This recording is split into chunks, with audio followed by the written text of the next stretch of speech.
Welcome to Bridging the Gap, the Madison County Chamber of Commerce podcast, where Madison County's stories and businesses connect. I'm Sarah Pugh, the Executive Director of the Madison County Chamber of Commerce. Each episode spotlights the people, businesses, and nonprofits that make our community thrive while sharing the stories behind what they do. We're looking forward to learning more about their story and their connection to Madison County. Today I'm here with Alyssa Johnson with the Bricker Price Block to tell us more about herself and Bricker Price Block. So thank you for being here, Alyssa. Yeah, thanks for having me. So excited. Yes. So for those that don't know about Bricker Price Block, tell us a little bit more. Okay. That's a loaded question, but we are a historic building in Earlham. I got to say woo when I say that, and I'll explain that. We can explain the woo later. You can't see it, but I'm high kicking. Wait, some of you probably can see it, but maybe not. I high kick whenever we say Earlham, but okay, so historic building, it's been around since 1900. The building itself was renovated in 2016, 2017, reopened in 2018. And what we do now is we do programs and events for the community. So we do two big programs, our Kids Club summer camps in the summer, and then senior speaker series in the spring and the fall. And we can go into those too, but and then we do events. So we do our daddy-daughter dance, mommy-son night out, because, you know, the boys, the moms and the boys don't want to go to a dance. They want to go to a night out, and they want to know that there's games and all that. So we call it a night out, not a dance anymore. And then we also have a bacon bash and a harvest gathering farm to table dinner. So a broad spectrum of things. And then we also rent it out for bridal and baby showers and graduations and weddings and all of the things. So there's lots of different aspects, and that's just the upstairs.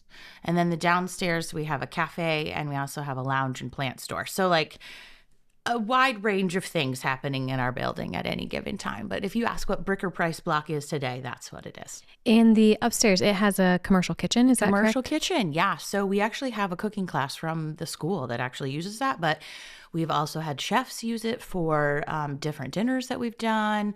I don't think we've actually ever done it, but people have asked, you know, can I do my canning up there? I was like, absolutely. Sure.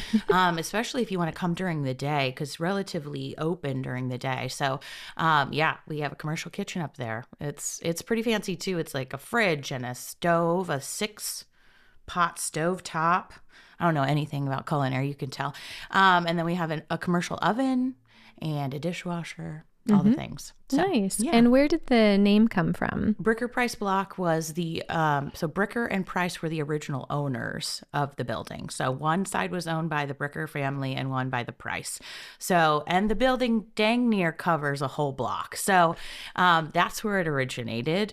It was at first in 1900 when it opened, it was a 2-store grocery store and then office space with a conjoined stairway. So like that stairway you come up, I believe, is the original staircase that they had in the building. No elevator back then. That's been since put in. But rumor has it, you'd have to ask an actual historian, but I was told that we had the first elevator. Our building held the first elevator in Madison County.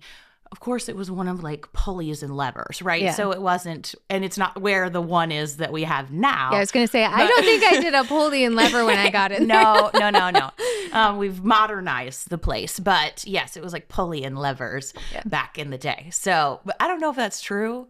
I'm gonna add a little notch to our hat though for it. So cool. Yeah, I'll pretend. Yeah. So then, how long have you been the director? I've been the director for 7 years. I'm in my 8th year. And if you would have asked me, I don't know, even 10 years ago, that I'd be back in my hometown doing what I'm doing now, I would have laughed. I would have said, you're crazy. But it's funny to see all the pieces that came together that led me into this position. Obviously, I'm born and raised in Earlham, and I loved my upbringing. My parents were divorced but lived in the same town. That's a little weird, but also I didn't know any different. And so I literally I have just lived and breathed Earlham my whole life. I went away to college and then got my first job in Sioux City. And when I would come back, I would hear that like different things, obviously, that are coming, that were happening in Earlham. And, I would be like, oh, that's so great. That's so great for Earlham. Oh, this RJ home. I love that for Earlham. And then I heard about, I think I even read in the Earlham Echo, like, this building was going to be redone. Bricker Price was going to be redone. And I was like, oh, that's so cool. And I was like, what is Earlham? Just so cool, And then I ended up getting divorced and moving back to town. And I got involved with a group called Chicks with Checks. And I'd probably been with them for about a year. And there was just an email that went out that was like, hey, we're looking for a new director for Bricker Price. And at the time, I was working on the east side of Des Moines, and I was a quality manager. What does that have to do with anything I'm doing now? Nothing. But I had moved up the ranks, and I just, learned everything I needed to in that industry. And so I was doing that, but also was event planning on the side. And so I met with the board president at the time and had my interview. And the interview went so well in the sense of like, I want to do so much. I want to do more for Earlham and make this space a go. Because really up until they had just been trying so many things. When the building was first renovated, they asked the community what they want, and they wanted some place to eat, and they wanted something to do. Well, that is so broad. Yes, that is. So the idea that there would be a restaurant downstairs was always in the concept, so that has always been true. But what we do upstairs, something to do, it's been a wide range. We have done wine nights, and we've done, and this is mainly before me, was trivia nights and wine nights, I know for sure, and some live music. Well, if you remember what I just said, we're not doing really any of that anymore. And so when I came in, I said, hey, I love what we're doing, but these little small events, I don't know if they can really sustain the budget that we need. We have to do bigger things. And so literally in my interview, I was like, we have to do this and we have to do this. And my wheels were turning, and they were like, yeah, we're right on board. And so I got the job. And then I was like, what did I do? But I didn't have to drive to Des Moines anymore. My children at the time were 2 and 5. And so I got to be in town. And if they ever needed anything, and since till that day, they're still calling me like, hey, Mom, I forgot my homework. Of course you did. And so I'm right in town, and I can, be with my kids. And I could walk to work if I really wanted to, So, and really what keeps me going is I keep doing more for the community that literally raised me. And there's no better job in the world than being able to provide something to the community that they provided to you when you were growing up. So, yeah. It's kind of a full circle thing. It's totally full circle. What does it mean to you to help preserve the history while you're creating something new in that space? Yeah, so that is something that has come probably through our senior speaker series, to be very honest with you. I don't think that I understood preserving history and teaching history and continuing education with history locally until we did our senior speaker series. So our senior speaker series is for senior citizens, and I like to say aging adults, because some people are like, I'm not a senior. I'm like, yeah. No, you're not a senior, but you're an aging adult. Okay. It's Fridays at 10 a.m., and it's free educational, cultural, historical presentations. It is not, what to do with your money after you die or anything like that. It is mainly to help keep educating our seniors and aging adults. And there's free coffee. It's free always. And it's, like I said, every Friday at 10 a.m. in the spring and the fall. And there's 28 Fridays that we have presentations. And so it was through that program that we started in 2019. When I started seeing or hearing about things that I probably should have known about, right? Like local history, George Washington Carver, just anything local, and just saying, I never learned that. Or I might have learned a little nugget of that, but I didn't know the whole story, right? And so that's been 2019, since 2019. And now I'm like, oh my gosh, why haven't I heard that stuff? And so then obviously having this job, I've learned more and more about the history, and then even the families that have grown up and the Prices. And, like I went to school with a kid in the Price family, right? So it's just like, it's been really fun to help preserve the history that we have. So like in our building, we have the original flooring from 1900, and we have tin ceilings that have been preserved, and the arches of our windows are the same arches. I have a really cool picture of it was before 1900, but it was when it was being built, of those arches being built. So Very cool.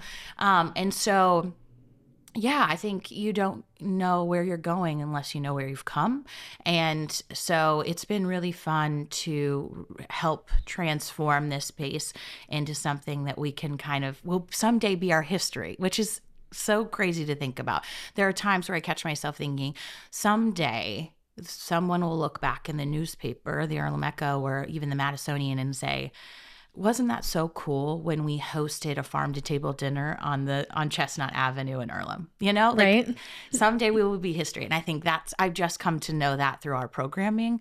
But it's an awesome thing to be a part of. Yeah. Switch Your Farm to Table is a unique event. Yes. So can you tell me more about that? Yeah. So we've also been doing that since 2019. Everything started in 2019. It was a big year for you. It was a very big year. But yes. So our farm to table dinner has evolved quite a bit. Our first year we had 80 guests, and now we're up to 150, nearly doubling what we started at. And we hire a professional chef, and they come and work with me and local farmers and source the entire dinner locally. And then we sell tickets, and we've sold out every year. We get very lucky. I like to knock on wood every time, but we do sell out our dinner every year. And then we ask our local FFA to help serve the dinner, which has always gone so well. They're so professional. And then we have typically like a appetizer type thing in the beginning, or like a social hour. And then we have 5-course meal with drink pairings. And a lot of times I try to get those drink pairings local. So we've done the Winterset Cidery, we've done Iowa Distilling Company. We've done lots of different things, to be honest. And then we have live music typically. And then this last year, as fate would have it, and I say that because we had, this is a funny story. So we had, we always have mums or different types of plants that we are like, well, we need to get rid of, because we're in the middle of a road, folks. We're on Chestnut Avenue in Earlham. So we have to pick up everything. Well, we don't want those plants to go to waste. So the first couple of years, we were just selling them like, hey, if you want a centerpiece, it's $20, $30, $40. And then we got to the point where people were almost fighting over them because there weren't enough, right? I was like, okay, so a couple years ago, I was like, I'm just going to auction them off, right? I'm going to say, okay, who wants a mum? We're starting at $10, And I was doing it. I'm You're not an auctioneer? I'm not an auctioneer. It turns out I have never been an auctioneer, and no one would want me to be. But it was so funny and so fun. And so we did that for a couple years. And then finally last year we decided, why don't we hire an auctioneer? And so we did. And he's just a local guy. And it was the funniest thing. And it was so kind, because our local farmers that we typically buy from, they ended up donating packages so that we could auction off. But like a $75 Bloody Mary brunch box that had no alcohol from Case and Family Farms sold for $800. And so, an auction brings out some competitive nature. Yeah. Apparently, I had no idea. Anyway, so we were able to raise so much more money through that auction this last year. So we're going to continue to do that. And so, we have, it's just been that was kind of a wild thing. We started it because, honestly, it wasn't even my idea. It was just somebody in the community that said, hey, have you ever thought about that? And in 2019, farm to tables were known, but weren't nearly as popular as they are now. People do series now where they have them, once a month. on local farms. But back then it wasn't really heard of, and still to this day not heard of that a nonprofit would host one. Well, and you shut down a street. And we shut down a road. I mean, thankfully in a small town on a Sunday afternoon, not a lot open, you know, like it's okay. There's literally one business that is open. And well, actually I take that back. There are more businesses now that are open. But one truly affected by the road closure. And so we always let them know, like, hey, we're closing down, put a sign up, you know. Everyone's worked really well with us. We try to give them, you know, almost a year in advance notice. But yes, we shut down the road. But yeah, I don't even know where I was going with that. But yes, on a Sunday in Earlham, Iowa, not a lot going on, but sometimes a farm to table. We've actually, our local shops in town, RJ Home, they have been open the last couple of years, and people walking by are always like, what's happening? You know, we're like, oh, it's just a little farm to table dinner. Because when we also talk about farm to table dinner, sometimes people think, oh, you just put out like picnic tables and like just people come. And, you know, I think when I first thought of it, I thought of that too, but we actually we rent like a whole venue worth of stuff and put it down on the roads. And if you think 150 people, we're getting to like 16, 17 tables. You know, we're getting pretty high up there. And we have had the Boy Scouts build us A-frames to go over them so we could have chandeliers, you know, like even just saying that out loud, cool. I feel like, who am I? Like, what is this? What is this? But yeah, so we try to make it look different every year, but also like not too crazy. But we do bring in big bales of hay to block the road. And but yeah, it's been a fun event that I had no idea would be as popular as it is. There was one year we sold out in just a couple of minutes, which was incredible. That's insane. Now that farm to tables are a little more popular, we sell out in like 2 weeks. So it takes a little bit longer. But again, nonprofits really aren't hosting it. It's an expensive event, but we are trying to stay true to our agriculture roots. We are surrounded by it. We love our local farmers. Some of those are, you know, our biggest donors too. And so this is like our chance to, you know, give them a nod and to celebrate them. And some of them come back every year, you know, whether they're on the menu or not. But we love being able to do that. And when we buy from our local farmers, we purchase the produce. We don't ask for any discounts and deals or anything. Our small farmers aren't the people we're trying to, you know, like raise money through. We want to just celebrate them and celebrate all that they're doing. So. Yeah, very good. So you'd mentioned earlier about your kids' camps and those happening through the summer. Yep. And there's also some scholarships through that as well. Oh, yeah. So our kids club, again, 2019, that started. What was I thinking that year? It's a big year for you. Yeah, it was such a big year. But yes, our kids club summer camps, we host day camps. So, and, you know, to give you an example, last year we hosted 25 during the summer. Now we utilize local instructors. We pay those instructors, or we partner with local organizations like Madison County Conservation. And we have 25 days, full days, it's preschool through 8th grade. Now, our preschool through 2nd grade, their attention span's a little shorter, so we actually do half days for them. And then our 3rd grade through 8th grade, we have full days. And kind of depending what we do or where we go, because that's a new thing, we've started field trips over the summer. You know, it depends on what the hours are throughout the day.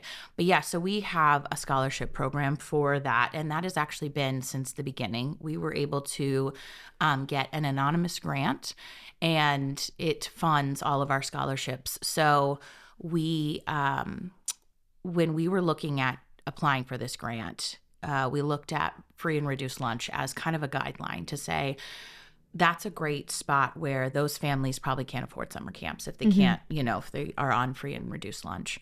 And so we were starting with that. And then we realized we can't really like tell us what kids are on free and reduced lunch. No, we can't figure that out. But what we had realized was actually we wanted to capture those kiddos, but there actually was what we call the bubble, and that's that there are families that could afford school lunch and are on free and reduced lunch, but they maybe couldn't afford the extra things like summer camp. And so we actually do, instead of the 150th percentile of the federal poverty line that is free and reduced lunch, we do the 250th percentile of the federal poverty line. And so we can offer scholarships to so many more. And that has really exploded just because that's one thing that we really push to families. If you can't afford summer camps and you follow within our guidelines, please take advantage of our scholarship program. And so those guidelines are on our website, and it just says you have a family of 2, 3, 4, 5, up to 8, I don't even know, and beyond. And then it says, do you make this much money? And if you fall within that, you use a promo code, and we don't really ask questions. We're not like that. It's just the honor system.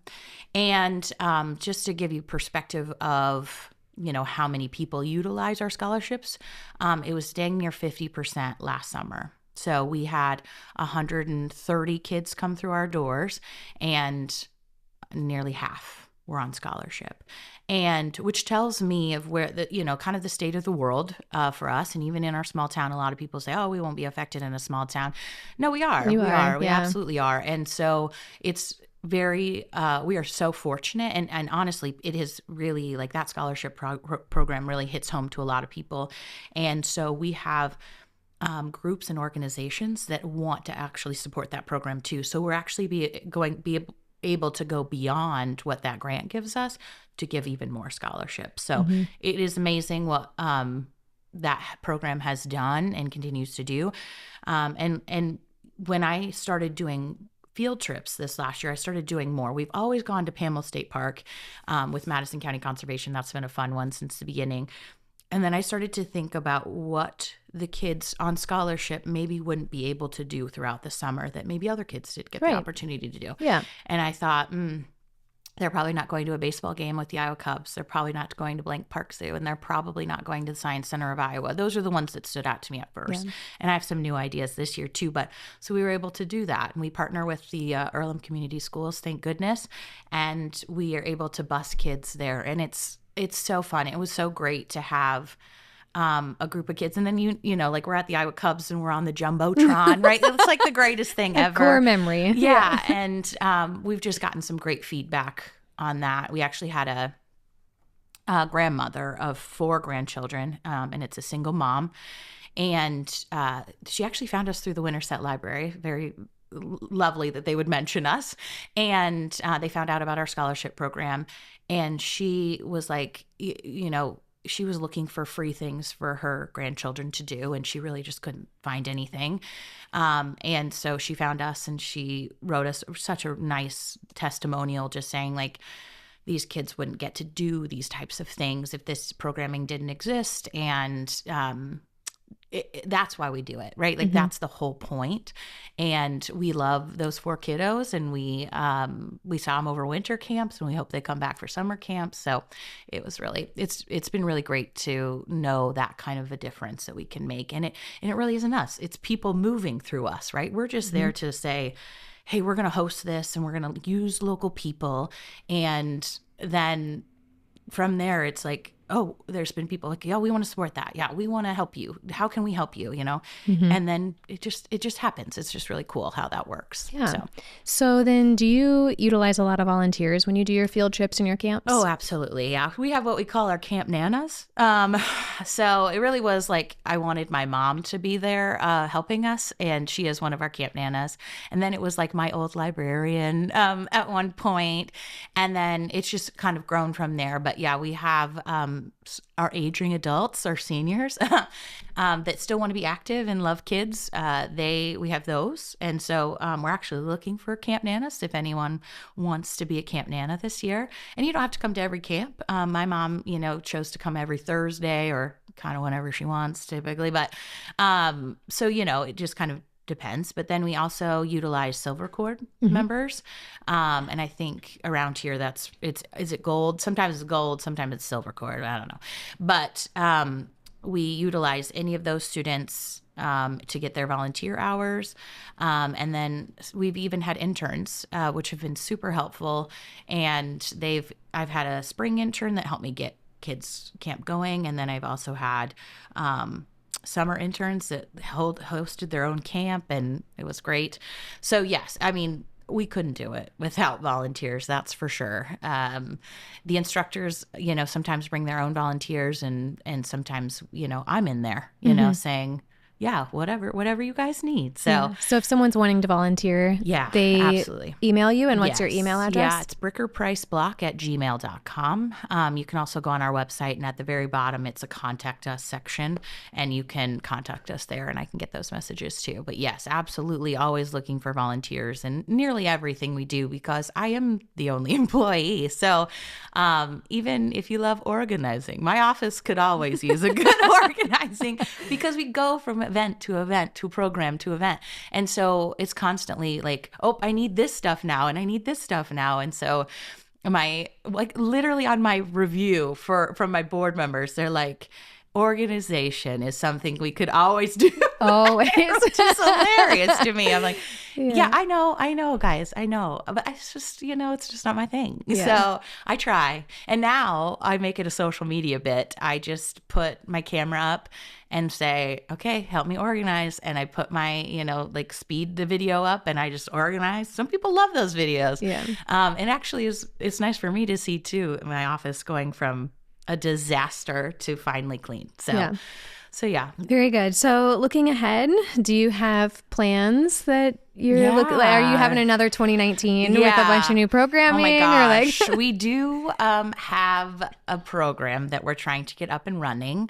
We're hoping by the fall, and I can't really say much because I don't want to, we have so many people we need to talk to. We've talked to a lot of people, but we still have a lot of people to talk to before we announce that. But yes, it is time for our next program, which probably would mean a second employee. You guys, isn't that crazy? Like, we could have a part-timer. That would be crazy. There you go. But we are ready to kind of do something more. And anytime we look at what we want to do, we say, what's the community need first? And so that's how our summer camp started. That's how our senior speaker series started.